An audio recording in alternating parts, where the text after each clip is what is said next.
अब हम चर्चा करेंगे ऊर्जा के परंपरागत स्रोत और गैर परंपरागत स्रोत पे।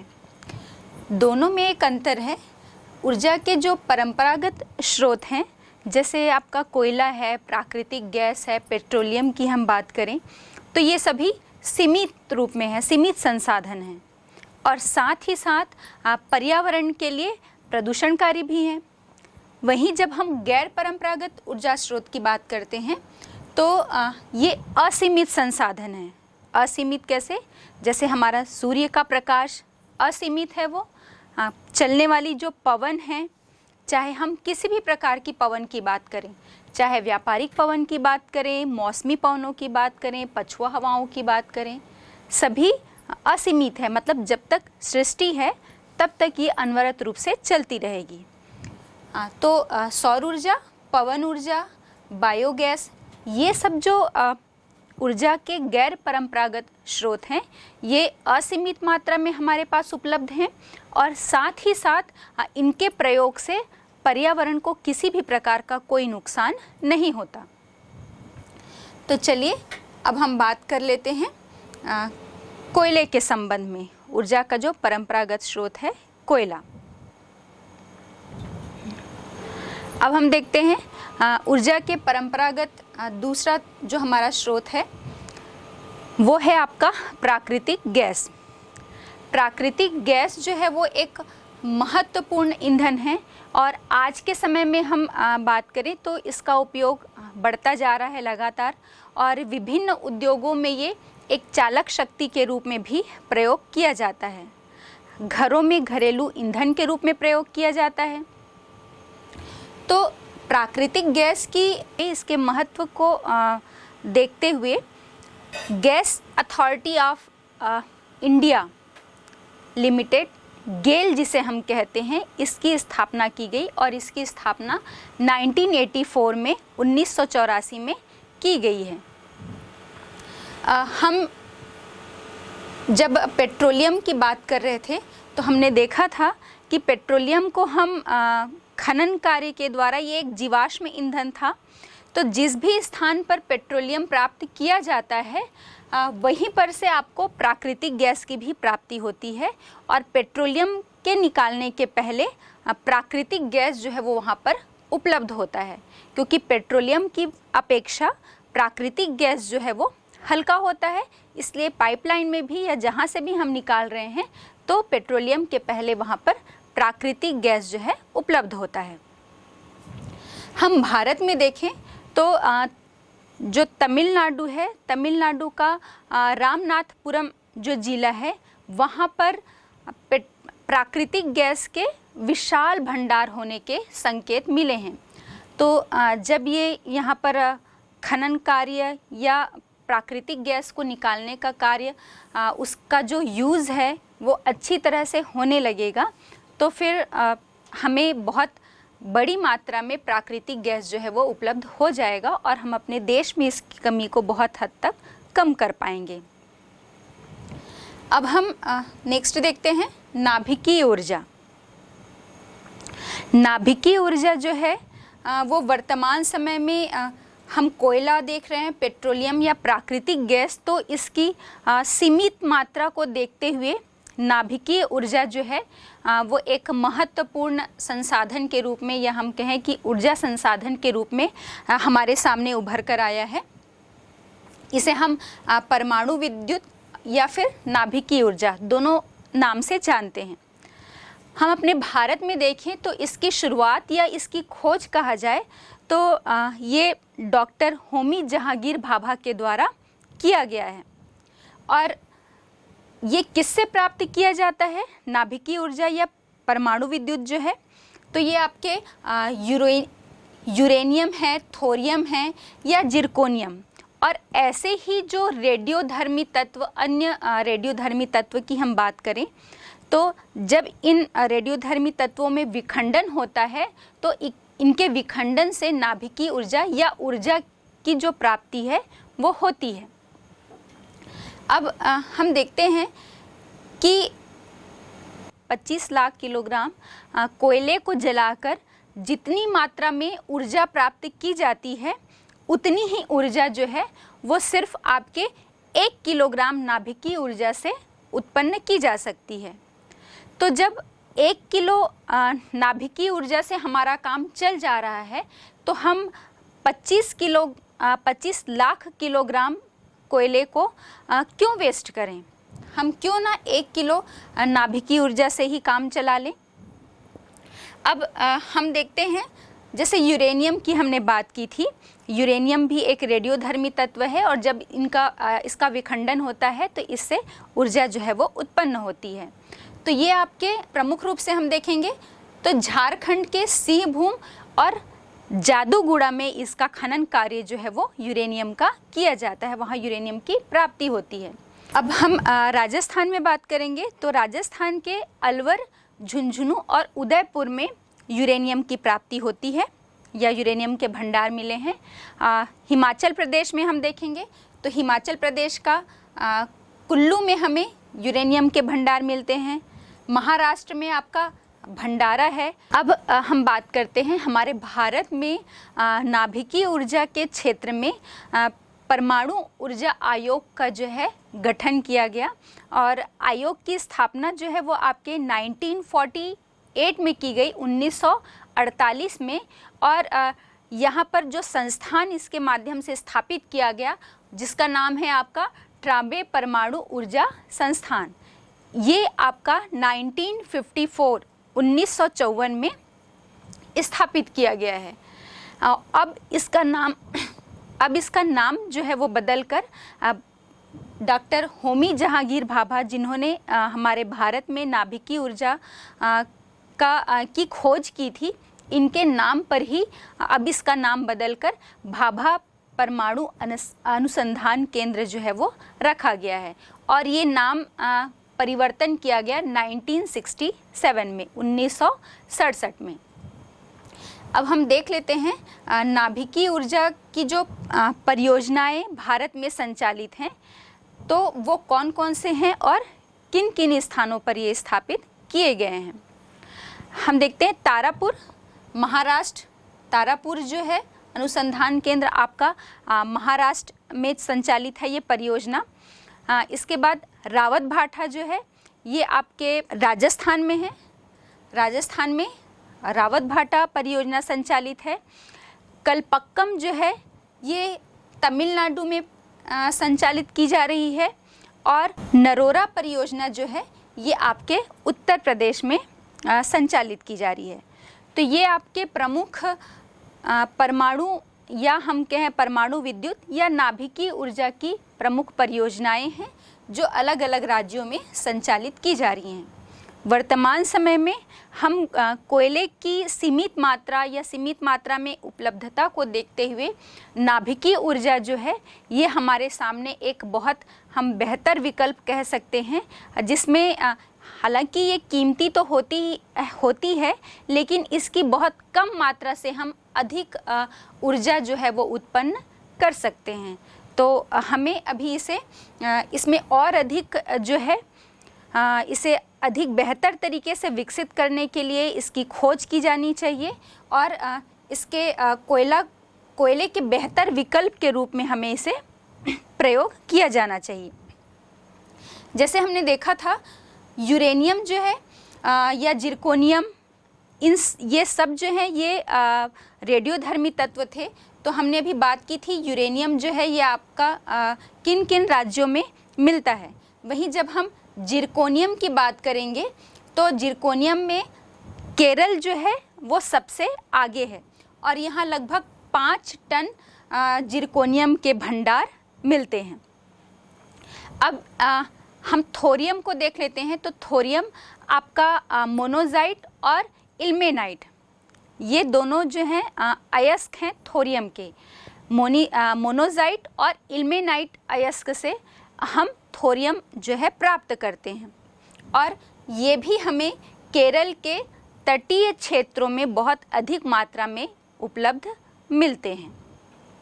तो ये हो गई नाभिकीय ऊर्जा की बात। अब ये तो हो गई बात आपके ऊर्जा के परंपरागत स्रोतों की। अब हम ऊर्जा के जो गैर परंपरागत स्रोत हैं उनके विषय में चर्चा करते हैं। जिसमें हम देखते हैं पहला है आपका सौर ऊर्जा। सूर्य से प्राप्त होने वाली जो ऊर्जा है ये हमें एकदम फ्री मिल रही है, और जब तक हमने कहा कि ये प्रकृति है तब तक ये ऊर्जा हमें अनवरत रूप से प्राप्त होती रहेगी। तो ये हमारे ऊर्जा के लिए एक बहुत अच्छा विकल्प है अगर हम इसे और अच्छी तरह से विकसित कर पाएँ तो।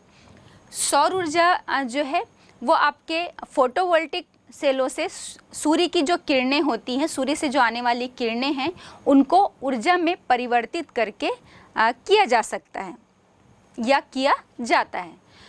अब ये जो फोटोवोल्टिक शैलें होती हैं उनमें एक तो हम सूर्य से आने वाली किरणों को ऊर्जा के रूप में परिवर्तित कर सकते हैं, और दूसरा है आपका जो सौर तापीय सिस्टम लगाया जाता है, इससे भी हम सौर ऊर्जा को प्राप्त कर सकते हैं, और इनसे हम पानी गर्म कर सकते हैं। भोजन पकाने के लिए इसका उपयोग जो है वो किया जा सकता है।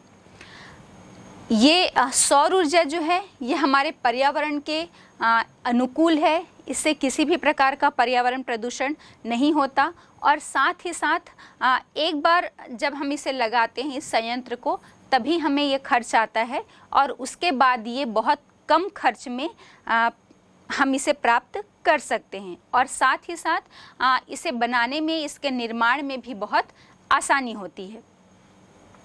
अब इसके विकास की संभावना वाले जो क्षेत्र हैं सौर ऊर्जा का, हम भारत के किन किन क्षेत्रों में अधिक विकास कर सकते हैं, तो हम देखते हैं हमारा राजस्थान, जहाँ पर जो पश्चिमी क्षेत्र है, चूँकि ये मरुस्थलीय भाग है, बहुत जल्दी गर्म हो जाता है, तो हम भारत के पश्चिमी हिस्से की जब बात करेंगे, और विशेषकर राजस्थान और गुजरात, तो यहाँ पर सौर ऊर्जा के विकास की बहुत अधिक संभावनाएं हैं। ये हो गया सौर ऊर्जा। अब हम देखते हैं पवन ऊर्जा। जो पवन, या हम कह सकते हैं कि जो हवा गति करती है तो उसे पवन कह रहे हैं, और चलती पवन से या उसकी गतिज ऊर्जा से हम ऊर्जा जो है उत्पन्न कर सकते हैं। तो पवन ऊर्जा, हम सीधे से यही कहेंगे कि जो पवन की गतिज ऊर्जा है उसे हम पवन ऊर्जा कहते हैं। जब पवन चलती है तो उस क्षेत्र में जहाँ पर बहुत तीव्र गति से हवाएं चलती हैं, तो वहाँ पर उन क्षेत्रों में टरबाइन लगाकर या टरबाइन के द्वारा विद्युत ऊर्जा जो है, विद्युत ऊर्जा में हम उसे, पवन ऊर्जा को विद्युत ऊर्जा में बदल सकते हैं। क्या लाभ होते हैं, ये भी बिल्कुल हमने पहले भी बात की थी कि जितने भी ऊर्जा के गैर परंपरागत स्रोत हैं, हम किसी भी स्रोत की बात कर लें तो ये पर्यावरण को नुकसान नहीं पहुंचाते हैं, पर्यावरण के अनुकूल हैं, और साथ ही साथ असीमित मात्रा में हमें उपलब्ध हैं। ये सीमित मात्रा नहीं है, जब तक पृथ्वी है तब तक हमें पवन ऊर्जा भी प्राप्त होती रहेगी। फिर चाहे हम बात कर लें कि हम पछुआ हवाओं से, उसकी गतिज ऊर्जा से पवन ऊर्जा उत्पन्न कर रहे हैं, या फिर हम किसी भी स्थानीय हवाओं की बात कर लें, मौसमी हवाओं की बात कर लें, तो सभी से हम पवन ऊर्जा जो है वो प्राप्त कर सकते हैं। अब इसके अनुकूल परिस्थितियां कौन कौन सी, यदि हम भारत में देखें तो वही आपका राजस्थान, गुजरात और महाराष्ट्र, साथ ही साथ कर्नाटक में इसके विकास की बहुत अधिक संभावनाएं हैं, या हम देखें कि उसके अनुकूल जो है वो परिस्थितियां यहाँ पर बनती हैं, जहाँ पर हम पवन ऊर्जा को बहुत अधिक विकसित कर सकते हैं। अब इसके बाद है आपका नेक्स्ट ज्वारीय तरंग, या ज्वारीय और तरंग ऊर्जा या ज्वारीय ऊर्जा। महासागरों में जो ऊंची ऊंची महासागरीय लहरें उठती हैं, और विशेषकर जो ज्वारीय लहरें होती हैं, जब उच्च ज्वार आता है तो उस स्थिति में हम उन लहरों के द्वारा ऊर्जा प्राप्त कर सकते हैं, ऊर्जा उत्पन्न कर सकते हैं। महासागरीय धाराओं में हमने कहा कि महासागरीय धाराओं से भी जो हम ऊर्जा प्राप्त कर रहे हैं ज्वारीय ऊर्जा के रूप में, ये भी हमारा असीमित संसाधन है, क्योंकि महासागरों में जल जो है वो असीमित है। हमारा पूरा, हमने बात की थी कि 71% जो है ये हमें जल जो है हमारी पृथ्वी में उपलब्ध है। भारत का जो पश्चिमी तट है, हम फिर से बात करेंगे, भारत के पश्चिमी तट में ज्वारीय तरंगें उत्पन्न होती हैं और संभावनाएं हैं, लेकिन इसको यहाँ पर संभावना अधिक बन रही है कि हम यहाँ पर इस क्षेत्र से अधिक मात्रा में ऊर्जा जो है ज्वारीय ऊर्जा उत्पन्न कर सकते हैं, लेकिन हमारे भारत में अभी इसका बहुत अधिक विकास नहीं हुआ है। इसके बाद आता है आपका नेक्स्ट भूतापीय ऊर्जा। भूतापीय ऊर्जा जो है ये हम सभी ने देखा है कि हमारी पृथ्वी के आंतरिक भाग में, कोर वाले हिस्से में, या हम अपने क्रस्ट के नीचे चले जाएं तो वहाँ पर बहुत अधिक जो है तापमान उसका बहुत अधिक है, और बहुत अधिक तापमान होने के हमारे प्रमाण उससे मिलते हैं कि जब भी कोई ज्वालामुखी विस्फोट होता है तो उससे बहुत अधिक तापमान वाला मैग्मा जो है बाहर निकलता है। तो पृथ्वी के आंतरिक भाग से जो मैग्मा निकलता है उसके साथ ही साथ उस मैग्मा के साथ ऊष्मा की मात्रा भी बाहर आती है, जिसे ये जो ऊष्मा निकलती है इससे हम बहुत आसानी से विद्युत ऊर्जा में बदल सकते हैं। और इसके साथ ही साथ हम देखते हैं कि जो गीज़र होते हैं, गीज़र वाले कूप जो होते हैं, जहाँ पर जो गर्म जल के स्रोत होते हैं, जहाँ से पृथ्वी के भूगर्भ से गर्म जल जो है वो लगातार धरातल की तरफ आता है। इससे ये जो गर्म पानी निकलता है उससे भी हम ताप ऊर्जा में परिवर्तित कर सकते हैं, या हम ये कहें कि इससे भी ताप ऊर्जा जो है उत्पन्न कर सकते हैं। भारत में जो भूतापीय ऊर्जा संयंत्र है ये आपका मणिकर्ण, या हम इसे मणिकर्ण कहते हैं, हिमाचल प्रदेश का जो मणिकर्ण नामक स्थान है वहाँ पर स्थापित किया गया है। और सबसे पहले जब भूतापीय ऊर्जा उत्पन्न करने की हम बात करेंगे तो हम देखते हैं कि सन 1890 में सबसे पहले जो है यूएसए का इटाहो प्रांत है, वहाँ पर बोइजे शहर में भवनों को, वहाँ जो भवन थे, मकान थे, वहाँ पर ताप देने के लिए इस ऊर्जा का सबसे पहले प्रयोग किया गया है। हालांकि हमारे भारत में भी अभी इसका बहुत अधिक विकास नहीं हो पाया है इसका, और जहाँ पर भी हमें गर्म जल के स्रोत मिलते हैं या जो गीज़र वाले कूप हैं, इन सभी स्थानों से हमारे पास बहुत अधिक संभावनाएं हैं कि हम भूतापीय ऊर्जा उत्पन्न कर पाएँ। फिर अगला हम देखते हैं जैव ऊर्जा, या जिसे हम बायोमास एनर्जी कहते हैं। बायोमास एनर्जी या जैव ऊर्जा जो भी जैविक उत्पाद होते हैं, जैसे घर से निकलने वाला, उद्योगों से निकलने वाला जो कूड़ा या कचरा हम कह सकते हैं, या जितने भी जो अपशिष्ट पदार्थ घरों से भी और उद्योगों से जो प्राप्त होते हैं, उनसे जब हम ऊर्जा उत्पन्न करते हैं या उसे हम विद्युत ऊर्जा में परिवर्तित करते हैं तो उसे हम बायोमास एनर्जी या जैव ऊर्जा के नाम से जानते हैं। जैव ऊर्जा को हम विद्युत ऊर्जा उत्पन्न करने में, ताप ऊर्जा या घरों में खाना बनाने वाली गैस में भी परिवर्तित कर सकते हैं। नगरपालिका से जो कचरा निकलता है, या नगरपालिका जो है वो कचरे से जैव ऊर्जा का संयंत्र लगाई हुई है, वो किस क्षेत्र में है?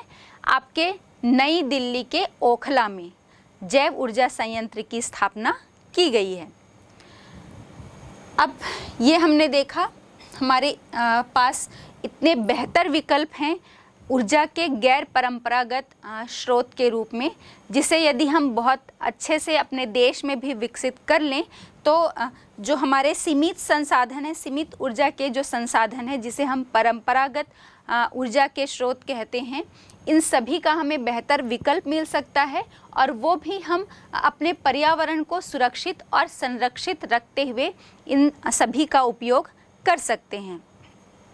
तो ये शासन का उत्तरदायित्व है और हम सभी का भी उत्तरदायित्व है कि हम इसे बेहतर तरीके से इसका विकास करें और अपने आने वाली जो पीढ़ी है उसके लिए हम एक संपोषणीय विकास के रूप में, मतलब हमारे पास जो संसाधन हैं उनके एक विकल्प के रूप में उसे विकसित करें, ताकि आने वाली पीढ़ी के लिए ये सभी जो संसाधन हैं वो बचे रहें।